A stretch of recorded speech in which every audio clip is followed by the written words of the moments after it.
Hi hello എല്ലാവർക്കും മുന്നിൽ സ്വീറ്റ്സിലേക്ക് സ്വാഗതം. ഇന്ന് നമുക്ക് പെട്ടെന്ന് തയ്യാറാക്കാൻ പറ്റുന്ന ഒരു എഗ് സാൻഡ്വിച്ച് ആയിട്ടാണ് ഞാൻ വന്നിരിക്കുന്നത്. ഈ എഗ് സാൻഡ്വിച്ച് തയ്യാറാക്കാനായിട്ട് നമുക്ക് ആദ്യം ഒരു പാൻ എടുക്കുക, അതിലോട്ട് കുറച്ച് എണ്ണ ഒഴിക്കുക, ആവശ്യത്തിന് ഒനിയൻ എടുക്കുക. അപ്പോൾ ഞാൻ ഒരു എഗ്ഗിന് ഹാഫ് ഒനിയനാണ് എടുത്തിരിക്കുന്നത്. നിങ്ങൾക്ക് ഒരു ഒനിയൻ വേണമെങ്കിലും എടുക്കാം, അത് നിങ്ങളുടെ ഇഷ്ടം പോലെ നിങ്ങൾക്ക് എടുക്കാവുന്നതാണ്. അപ്പോൾ ഈ എഗ്ഗ് ഒന്ന് ഹാഫ് ബോയിൽ ആവുന്നത് വരെ ഒന്ന് വെയിറ്റ് ചെയ്യുക. അതിനുശേഷം കുറച്ച് സോൾട്ട്, കുറച്ച് പെപ്പർ പൗഡറും കൂടി ആഡ് ചെയ്ത് കൊടുക്കുക. ഇത് കൂടുതൽ ടേസ്റ്റ് ബട്ടർ ഉപയോഗിച്ച് ചെയ്യുമ്പോഴായിരിക്കും. ഈ ബട്ടർ ഓപ്ഷണലാണ്, നിങ്ങൾക്ക് വേണമെങ്കിൽ ഉപയോഗിക്കാം. എൻ്റെ കയ്യിൽ ഒലിവ് ഓയിലായിരുന്നു ഉണ്ടായിരുന്നത്, ബട്ടർ തീർന്നു പോയി. എഗ്ഗ് സൈഡിലോട്ട് ഒതുക്കി വെച്ചിട്ട് ആ പാനിൽ തന്നെ നമുക്ക് ആ ബണ്ണും കൂടി ഒന്ന് ചൂടാക്കിയെടുക്കാം.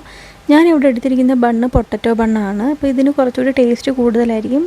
ഇത് മേടിക്കാൻ പറ്റാത്ത സാധാ ബണ്ണ് വെച്ച് ചെയ്താലും മതി, കുഴപ്പമൊന്നുമില്ല. അപ്പോൾ അതിനുശേഷം ഞാൻ ആ ബണ്ണിലോട്ട് നമ്മുടെ എഗ്ഗ് എല്ലാം ഫില്ല് ചെയ്ത് കൊടുക്കുവാണ്. ഇനി ഇതിൻ്റെ മുകളിലോട്ട് ഒരു സവാള റൗണ്ടിന് അരിഞ്ഞതും ടൊമാറ്റോ റൗണ്ടിന് അരിഞ്ഞതും കൂടി ഓരോ പീസ് ഇതിൻ്റെ മുകളിൽ വെച്ചിട്ട് നമുക്ക് കഴിക്കാവുന്നതാണ്. അപ്പോൾ എൻ്റെ സാൻഡ്വിച്ച് റെഡി ആയിട്ടുണ്ട്. ഇതാണ് നമ്മൾ ഉണ്ടാക്കിയ സാൻഡ്വിച്ച്, എഗ് സാൻഡ്വിച്ച്. അപ്പോൾ ഇതൊരു ഈവനിങ് സ്നാക്സ് ആയിട്ട്, നമുക്ക് ബ്രേക്ക്ഫാസ്റ്റ് ആയിട്ട്, ഡിന്നറായിട്ടൊക്കെ കഴിക്കാൻ പറ്റുന്ന വളരെ ഈസി ആയിട്ട് ഉണ്ടാക്കാവുന്ന ഒരു റെസിപ്പി. അപ്പോൾ ഇന്നത്തെ വീഡിയോയിൽ ഇത്രയേ ഉള്ളൂ. മറ്റൊരു വീഡിയോ ആയിട്ട് വരുന്നത് വരേക്കും എല്ലാവർക്കും ടാറ്റ, ബൈ ബൈ.